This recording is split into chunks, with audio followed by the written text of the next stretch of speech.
So my name is Ben Pauly. I'm the chair of the English department. It's nice to welcome you to this semester's English night. It is very nice to see so many faces here tonight, and I mean that both literally and figuratively. If you get bonus English major points if you recognize the figure as synecdoche, that is using a part to refer to the whole.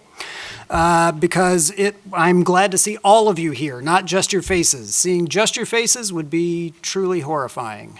English, I'll give a minute to wait a beat for that to sink in. English night is just a highlight of every semester, I think, for the ways that the chance it gives us to celebrate the work that our English majors do. And it's particularly a treat for me. Several of you may have heard me say this before, but in recent years especially, I've been mostly teaching classes like English 202, Introduction to English Studies, English 203, Introduction to Writing Literary Criticism. So I see students at the beginning of their career as English majors, but I may not see them again before they graduate. So it's great for me to get to hear the work that students are doing at English Night and to see the ways that they've grown and progressed and flourished in their time here and sort of look at them and say, I knew it! I knew you'd be able to do that one of these days. So I am really looking forward to the work we're going to hear tonight. We're going to hear work from students in 2 capstone seminars.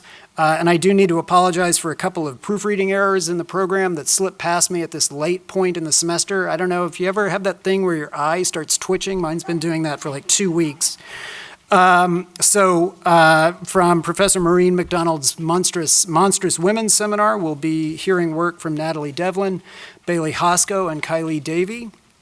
And from Professor Reginald Flood's The Other Side of Image, Playwriting and Social Justice, we'll hear excerpts of work by Jordan Chenette and Rachel Weathers, performed by Shannon Goff, Jordan Chenette, Felicia Horn, Ethan Jari, and Tariq Sullivan.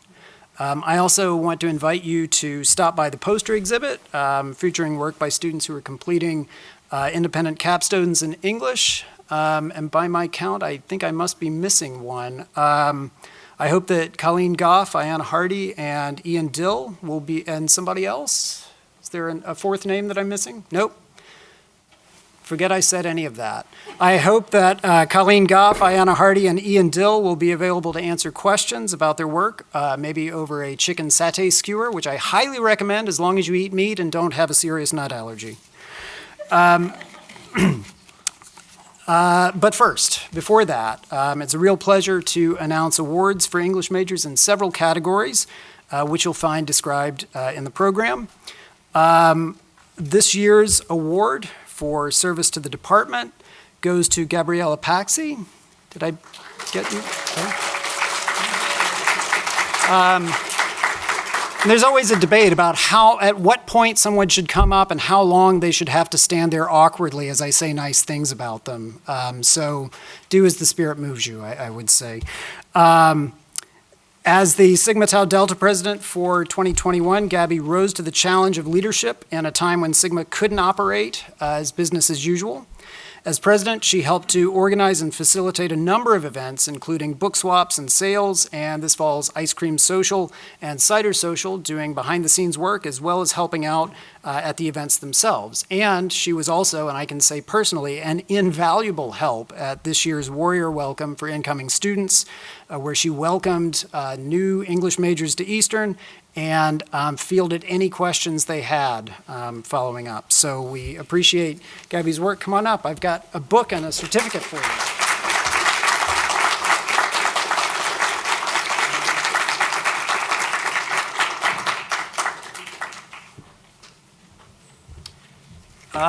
Let's see. This year's winner of the department's award for lifelong learning is Khalad Al-Asawi, who's not able to be here tonight due to a family obligation.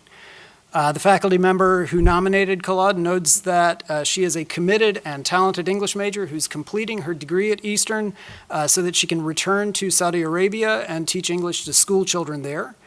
She served as a teaching assistant for a section of first-year writing here at Eastern, and she displays a clear love and commitment to teaching. So she's going to be not just an outstanding English teacher for children, but is also going to take best practices in English education back to other teachers in Saudi Arabia. So she can't be here tonight, but please join me in congratulating Khalad.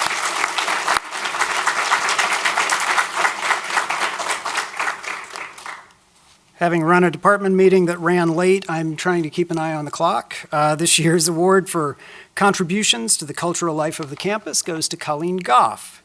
Not only is Colleen a phenomenally gifted and accomplished poet, one of just 4 Connecticut undergraduates chosen for the Connecticut Poetry Circuit this year, she has served admirably as president of Eastern's Creative Writing Club. She's set up coffee houses and other literary events on campus. She organized a student trip to the Connecticut Literary Festival in Hartford and will be leading a trip to the upcoming AWP conference in Philadelphia. And she's taken on a leadership role in putting together the campus literary magazine, Eastern Exposure, which will be out this semester. It says this spring, but there's not much of that left, so don't make a liar of me, Colleen. Colleen, come on up.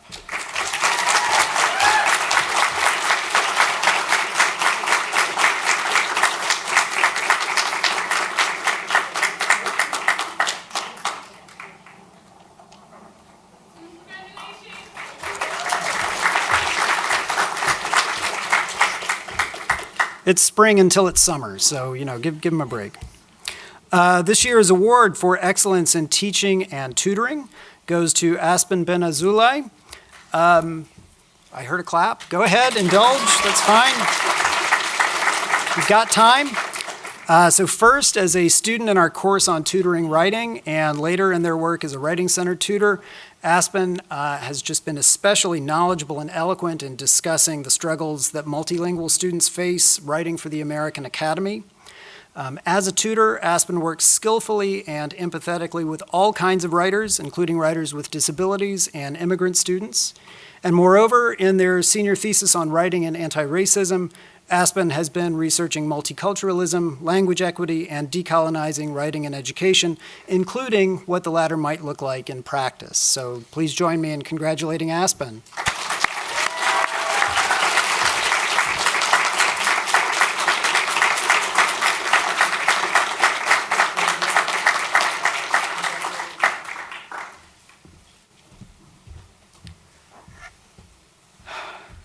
This year's award for an outstanding future educator goes to Alexandra Marino.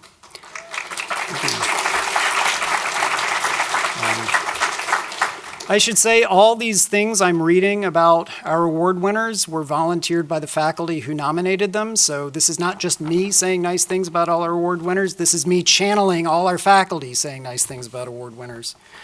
Alex's enthusiasm for learning is palpable and shines through both in her written work and in her contributions to class discussion. She's also demonstrated exemplary commitment to both English and education outside of her coursework, serving as a student leader in extracurricular activities. As the Sigma Tau Delta Treasurer in 2021, she helped to organize book swaps and sales and a Read Across America event at the Curriculum Center in collaboration with Eastern's Aspiring Educators Club. She's also been a leader in that organization for the past 3 years, and I'm told is only not a leader this year because she can't be constitutionally. We demand a recount. She has been involved with numerous events organized through or with the Connecticut Education Association, including conferences, workshops, and professional development events, as well as participating in community projects in schools such as readathons, art and science literacy nights, and beautification projects. Congratulations, Alex.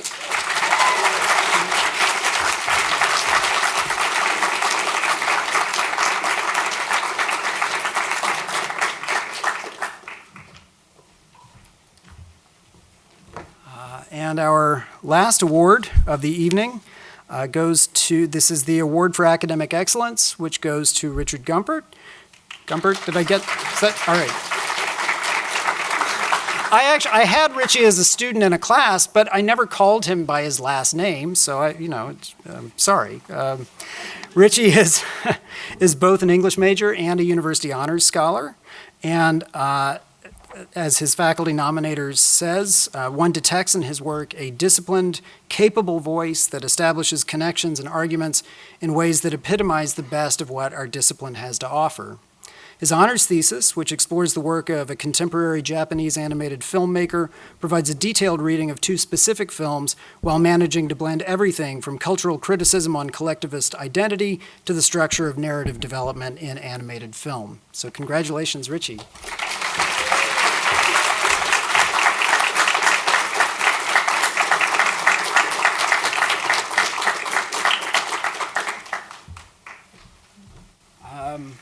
And with that, I am happy, actually 4 minutes early, to turn the program over to the aforementioned chicken satay skewers. We can take about from now until we're 6:15. We will have refreshments in back. Please join me. It's been a long time since we could have a catered event here on campus. So enjoy, eat up, and do check out our poster exhibit over on that side of the Tipton room.